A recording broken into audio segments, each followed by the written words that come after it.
गोर लगै छी। हम चमचम मैथिली गीत में अहाँ सबके स्वागत करै छी। एखन शादी विवाह बहुत अछि तऽ आइ हमर सासू माँ एगो बरियतिया गीत कहै छथि। अहाँ सब ई गीत जरूर सुनब, देखब और चैनल के सब्सक्राइब, वीडियो के लाइक करबेटा करब। जाहि दीना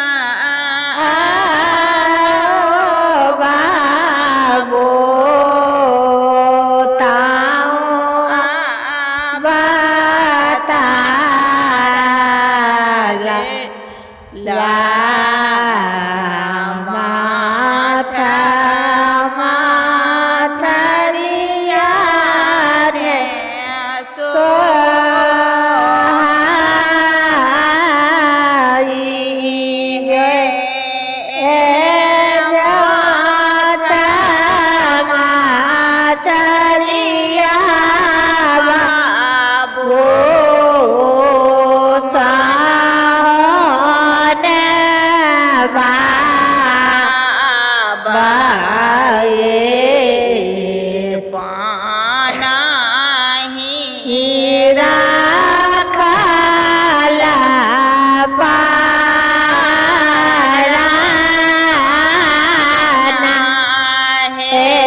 दिया बा